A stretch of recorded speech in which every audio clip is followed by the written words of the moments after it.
Thank you for joining us for CBN NewsWatch. I'm Ephraim Graham. Ahead today, Hamas blocking a ceasefire deal that could lead to more hostages being released. Amid worries, violence will erupt in Jerusalem in the next few days during the Islamic holy month of Ramadan. We're going to have that story and more from Israel. It looks like the 2024 presidential race is set, a rematch between President Joe Biden and former President Donald Trump, as both win big Super Tuesday and Trump's only remaining opponent drops out. As millions of Americans struggle with mental health, black men are speaking about their own struggles, including hip-hop artist Lecrae. We're going to bring you a look at our Studio 5 conversation with him about his problems with depression, drugs, alcohol, and more. And it's a nightclub of a different kind. It's Christian, and the atmosphere often turns into worship and revival. All those stories and more ahead today, right here on CBN NewsWatch. This is CBN NewsWatch. We begin this half hour in Israel, where Hamas appears to be the only party blocking a ceasefire deal in Gaza that could lead to the release of more hostages.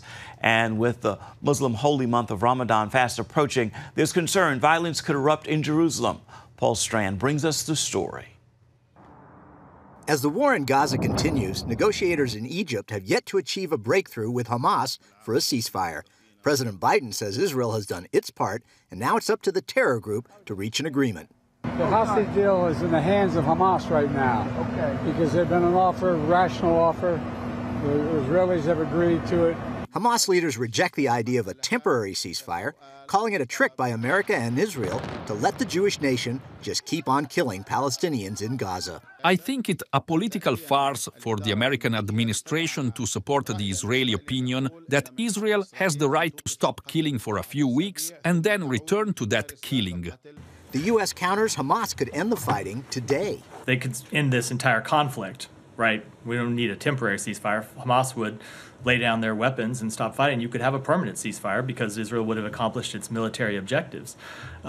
With respect to the temporary ceasefire that we are trying to achieve, we very much think that an agreement is reachable. The Islamic holy month Ramadan, the unofficial deadline for an agreement, begins in a few days and has often been a time of increased Muslim violence. Hamas, Iran, and its other proxies in the region are openly for more October 7th style attacks, but this time in Jerusalem and on the Temple Mount. There's got to be a ceasefire, because Ramadan, if we get into a circumstance where this continues through Ramadan, Israel and Jerusalem, it could be very, very dangerous. For instance, Turkey's president is warning Israel not to restrict access to the Temple Mount for Muslims during Ramadan, or it will face real trouble. The consequences of taking such a step will undoubtedly be very severe. Israel's prime minister is reassuring the world that his nation will protect religious freedom. We will do everything to preserve the freedom of worship on the Temple Mount. Israel's policy has always been and always will be to maintain freedom of worship for all religions. Meanwhile, as Iran's proxy Hezbollah starts firing many more missiles into northern Israel, the Jewish nation's defense minister warns that Hezbollah's increased aggression is, quote, dragging the parties to a dangerous escalation.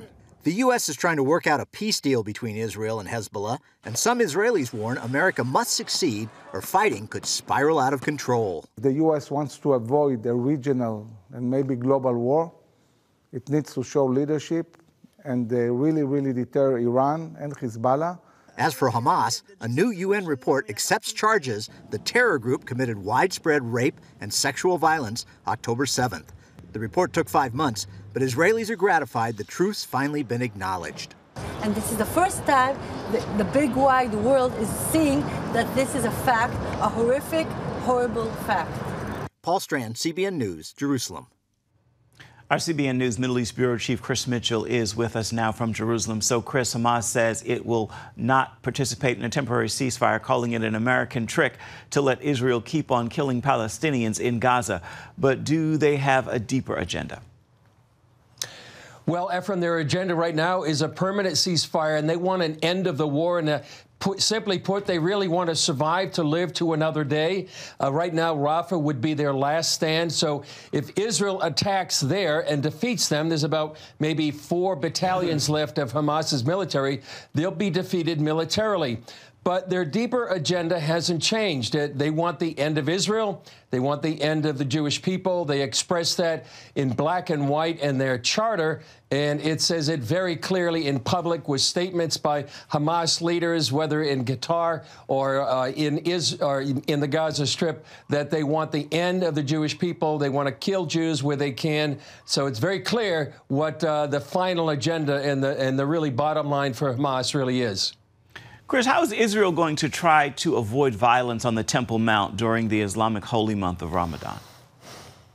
Well, Ephraim, as we saw in Paul's report, the Prime Minister's office saying what their regulations this Ramadan are going to be like in years past. Prime Minister Netanyahu, he said Israel's policy to safeguard religious freedom is going to remain. However, they will assess security and safety on a weekly basis. Ramadan begins on the eve of Sunday, March 10th. In years past, Muslims have often used Ramadan as a time to riot and often bait police with rocks and fireworks. What they do will throw them out of the Al-Aqsa Mosque, the fireworks, fire them as well. This allows sometimes the Israeli police to go in to stop that. And when that happens, many times the videos often goes viral and you see the police going in, but you don't necessarily see the provocation. So Israel often gets the blame in the international media. It's a tactic that's been successful in the past. It's likely that it may be used this year, which is why many people here, Ephraim, are praying for a peaceful Ramadan and for the peace of Jerusalem. Of course, we have reported on the Palestinians having a policy called pay to slay. What exactly is that, and is it still in operation?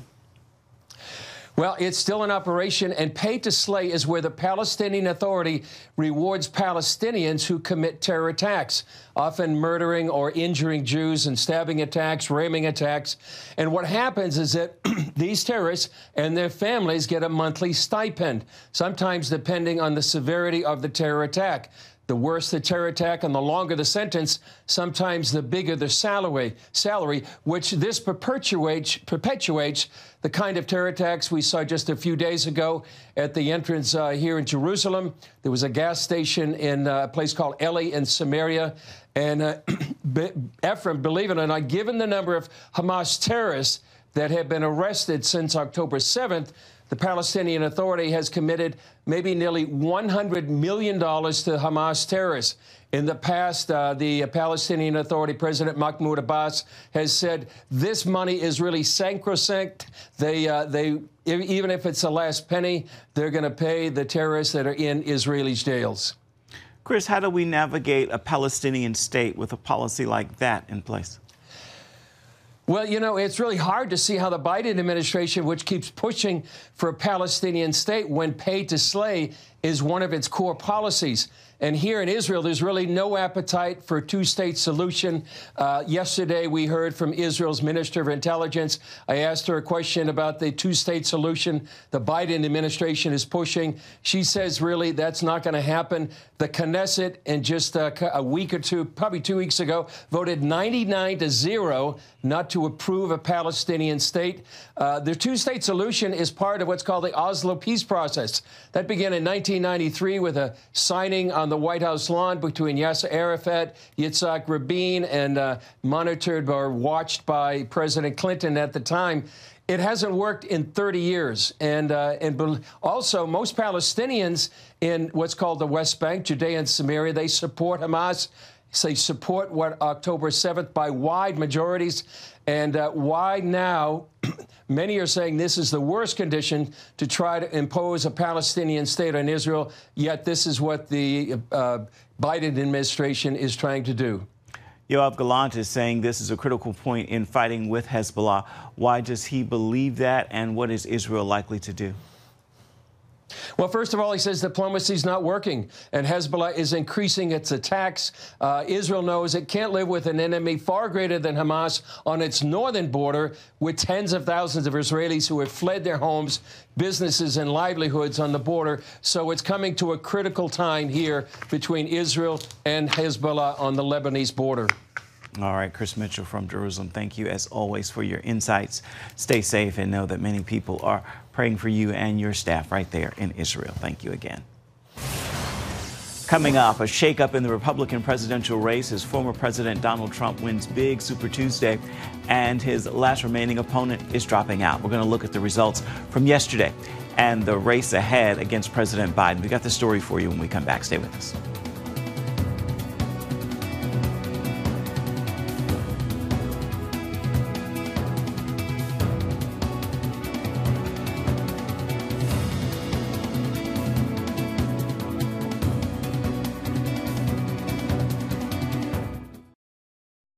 Introducing a brand new way to start your morning. Get your daily quick start from CBN News. A quick read on the important news of the day delivered right to your inbox. Stay current on breaking news, politics, and entertainment. Discover how God is moving around the world and here at home. Plus, get exclusive stories and daily scripture encouragement just for you. Stay informed. Go to quickstart.news and subscribe today. Well, the 2024 general election is essentially set. It will be a rematch of the 2020 race after Donald Trump and Joe Biden won their party's contest on Super Tuesday. And Nikki Haley, who beat Donald Trump in just one state yesterday, has decided to get out of the race. Here's CBN News White House correspondent Abigail Robertson. After a dominant Super Tuesday win, former President Donald Trump is on track to secure the delegates needed to be the GOP's presumptive nominee as soon as March 12th. They call it Super Tuesday for a reason. This is a big one. Donald Trump won every GOP primary contest on Tuesday except for Vermont. Nikki Haley watched the results with her staff in South Carolina and made no public remarks as Trump celebrated his big victories in Florida. There's never been anything so conclusive. This was an amazing night, an amazing day. It's been an incredible period of time in our country's history. It's been sad in so many ways, but I think it's going to be inspiring because we're going to do something that, frankly, nobody's been able to do for a long time. This morning, the Haley campaign announced she'll speak in Charleston at 10 a.m. The Wall Street Journal reports she's suspending her campaign. CBN's chief political analyst David Brody predicting this Tuesday night. But this is not Super Tuesday. This is Snoozer Tuesday. Nikki Haley will be out of the race probably by noon Eastern tomorrow. That's the prediction here. And this is Donald Trump's GOP. Brody says the primary results show Republicans want a do-over. But writ large, the Republican Party believes that Donald Trump got gypped in 2020. They want him to rectify what happened, and they are on his side. President Biden swept the Democratic contest, and his campaign is viewing Tuesday as the kickoff to the general election, with Biden set to ramp up his attacks to distinguish himself from his 2020 rival. Biden said in a statement Tuesday night, "Today, millions of voters across the country made their voices heard, showing that they are ready to fight back against Donald Trump's extreme plan to take us backwards."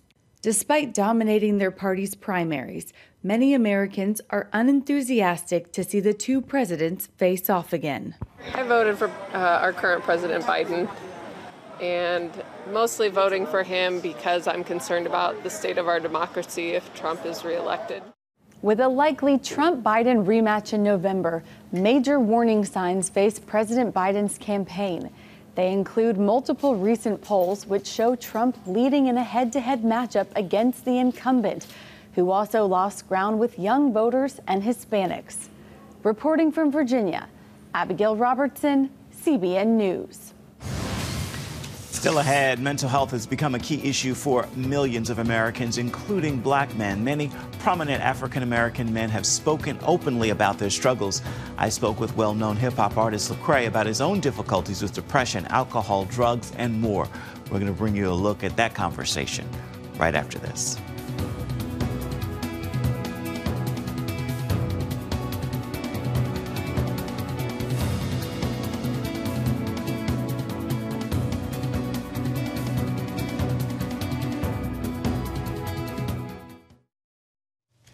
And welcome back to CBN NewsWatch. Recently, Studio 5 shined a spotlight on black men and mental health with the help of incredible voices in the entertainment industry.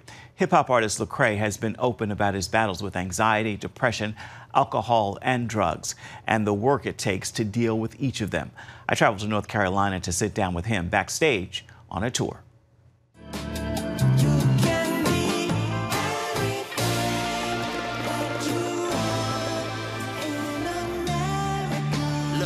I'm still in America. Beautiful, elegant, simple, and arrogant. Congratulations on winning 2 additional Grammys, so you double your shelf population. Is this any different than the previous 2? Is there something different about these 2? Much different. How so? Ooh, where to begin? These were unexpected. I just want to give my daughter a wonderful time and bring her to the Grammys. I just want the ultimate daddy-daughter day. And God is just kind. I did not expect to be up here, okay? What was it like for your daughter? I'm a girl dad just like you. What was it like for her and for you to see her on stage with you? I held back some tears a couple times because, you know, I didn't grow up with my dad. And so, all I ever wanted to be was the father I never had. Just to be present and to be able to give them experiences and for them to know they're loved and thought of. So being able to do that for her was just a very, it was just a very precious moment. Whether you take home an award or not, you are fearfully and wonderfully made, and you made this music not to win an award, but to impact the world with the gift that God has put in you. You shouted out your wife, and I heard you say that you guys have been married, what, 17, 18 years now? The first 10, not pretty? Not pretty. But these last 7? Last 7, much better. What's the difference? Therapy. A lot of times you don't realize you marry one person, but there are 5 people over the course of your marriage.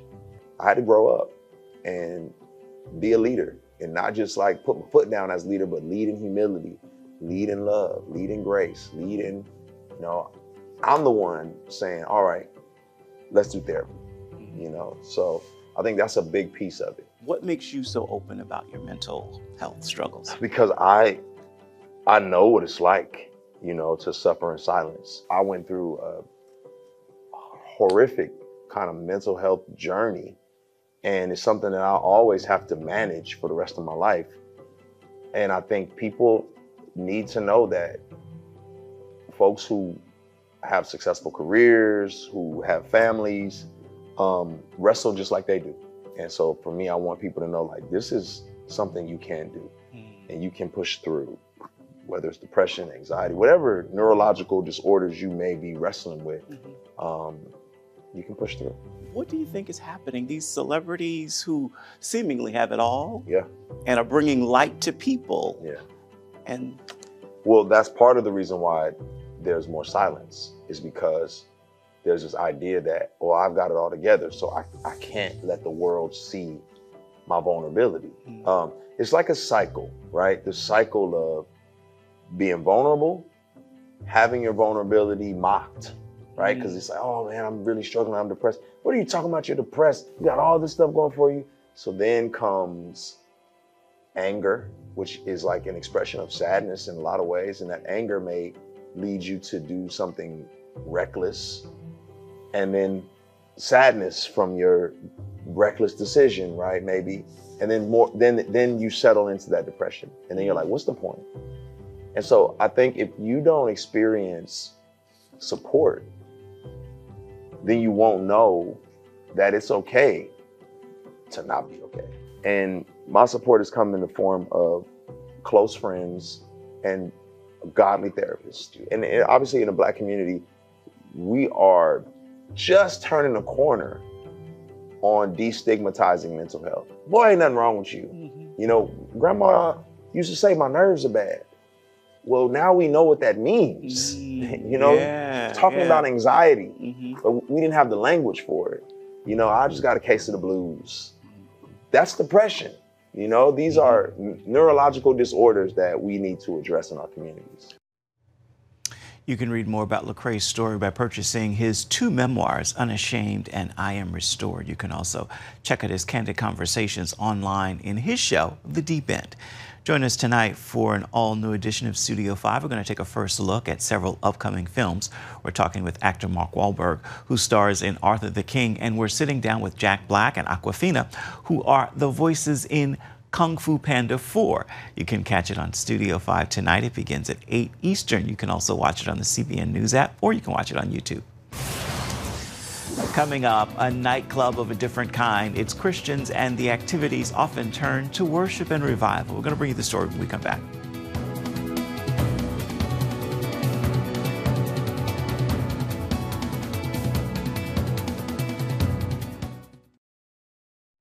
Download the CBN News app, 24/7 news from a Christian perspective at home or on the road.